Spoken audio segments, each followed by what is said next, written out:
After President Trump strafe-bombed the Houthis yesterday, he said that if they retaliate, he was going to personally hold Iran accountable for that. Holding them accountable, what would that look like? Well, I would defer you to what the president put out this morning, John, where he said very clearly, I will read it, "Let nobody be fooled. The hundreds of attacks being made by Houthi, the sinister mobsters and thugs based in Yemen, who are hated by the Yemeni people, are all created by Iran. Any further attack or retaliation by the Houthis will be met with great force, and there is no guarantee that the force will stop there. Iran has played the innocent victim of rogue terrorists from which they've lost control, but they haven't lost control. They are dictating every move, giving them the weapons, supplying them with money and highly sophisticated military equipment, and even so-called intelligence.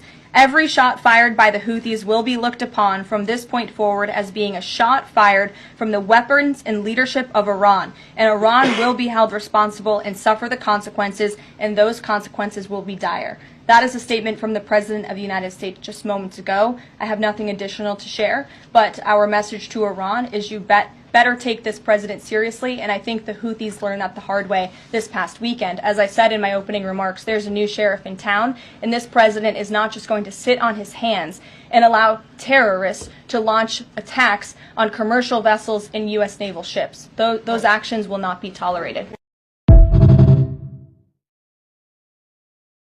Administration recently announced it's going to declassify the assassinations of Martin Luther King Jr., JFK, and RFK. I'm wondering, is it likely that we're going to see more information regarding the assassination attempts on the president's life while he was on the campaign trail? In regards to the assassination of the individuals you mentioned, President Trump signed that executive order directing the respective agencies to do it. I know that that process continues and is ongoing. He's committed to transparency in the declassification of these very important files that I think many Americans are not only interested in learning about, but also have the right to know about. As for the two heinous assassination attempts on the president's life, he's spoken to this publicly. I've spoken to him about it privately. And, as he said publicly to all of you, he feels he has a right to know about further information about the individuals who tried to kill him, tried to take his life. And so if and when we get that information, I'll leave it up to the president to decide whether or not he would like to reveal it. But I believe in the effort of transparency that we've seen consistently from this president, he certainly will. Daniel. Thanks, Caroline. I wanted to ask you about the $59 million that FEMA sent to New York City migrant hotels. Secretary Kristi Noem just put out a statement saying that she clawed back the full payment that FEMA activists unilaterally gave to NYC migrant hotels. She wrote, "Mark my words, there will not be a single penny spent that goes against the interest and safety of the American people." What does the response of the Trump administration send to any federal bureaucrats that are thinking about obstructing the president's agenda? They will be held accountable. The president is signing executive orders daily, and he expects all officials across the administration, regardless if they are a political appointee or if they are a career bureaucrat, to adhere to the will of the American people and the 77 million Americans who re-elect. The president was begging the question that I think a lot of journalists in this room should be asking about whether or not the former president of the United States, who I think we can all finally agree was cognitively impaired. I know it took people some time to finally admit that, but we all know that to be true, as evidenced by his disastrous debate performance against President Trump during the campaign. I digress on that. But the president was raising the point that did the president even know about these pardons?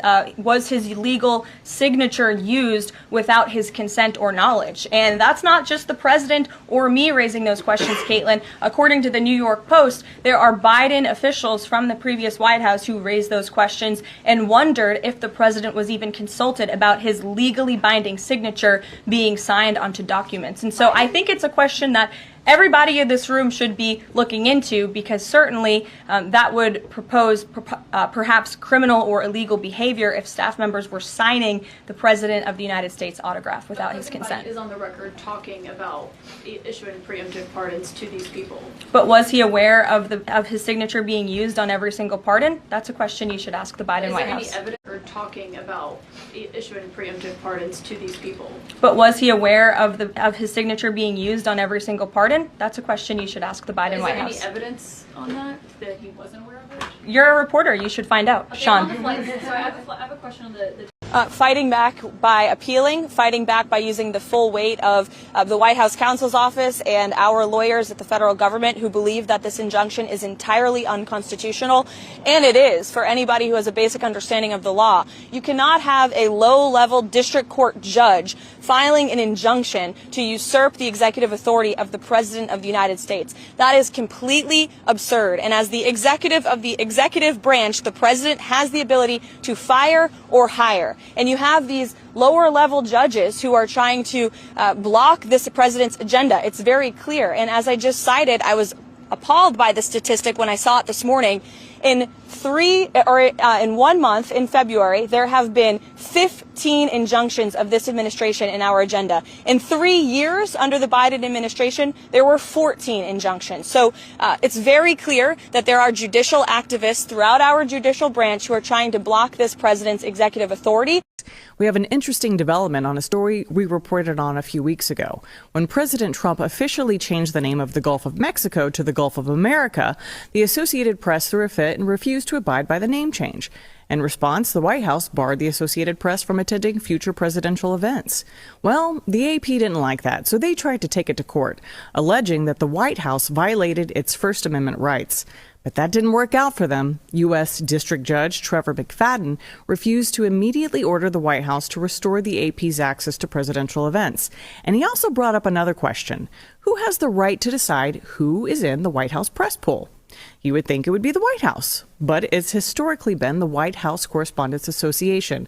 It's a private group who decides who's in and who stays out. Judge McFadden found this a bit unsettling. He questioned that system altogether, saying, quote, "It feels a little odd that the White House is somehow bound by the decisions this private organization is making." And that was enough for the White House to run with. So, during yesterday's press briefing, White House Press Secretary Caroline Leavitt announced this. As you all know, for decades, a group of D.C.-based journalists, the White House Correspondents Association, has long dictated which journalists get to ask questions of the President of the United States in these most intimate spaces. Not anymore. I am proud to announce that we are going to give the power back to the people who read your papers, who watch your television shows, and who listen to your radio stations. Moving forward, the White House press pool will be determined by the White House press team. Legacy outlets who have participated in the press pool for decades will still be allowed to join, fear not, but we will also be offering the privilege to well-deserving outlets who have never been allowed to share in this awesome responsibility. Just like we added a new media seat in this briefing room, legacy media outlets who have been here for years will still participate in the pool. But new voices are going to be welcomed in as well. As part of these changes, we will continue the rotation amongst the 5 major television networks to ensure the president's remarks are heard far and wide around this world. And as a result of that announcement, we have some breaking news to report on the Glenn Beck program. Blaze Media's senior politics editor and Washington correspondent Chris Bedford will be representing new media in the White House press pool today and will attend President Trump's first cabinet meeting. I can hear the screams from legacy media from here.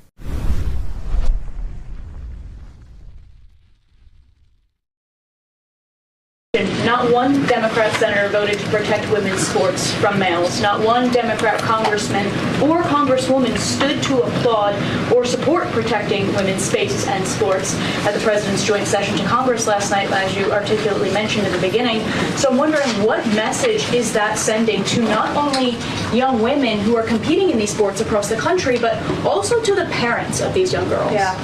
I think the message that Americans should take away from last night is that they have a president in the Oval Office who is committed to doing what's right for them, especially women and girls across the country. And I think it's very ironic, thank you for bringing up the point about women, that Democrat women were wearing pink to support our fellow females, yet they couldn't stand, again, for a young woman who was almost killed and severely injured by a man on the volleyball court. They couldn't stand for the mothers of 2 beautiful young women whose lives were taken tragically at the hands of illegal people. So you can't say you're the party of women and then support men and women's sports and not stand up for basic law and order and immigration reform that will protect women in this country. That's what President Trump is doing. He's the president for women.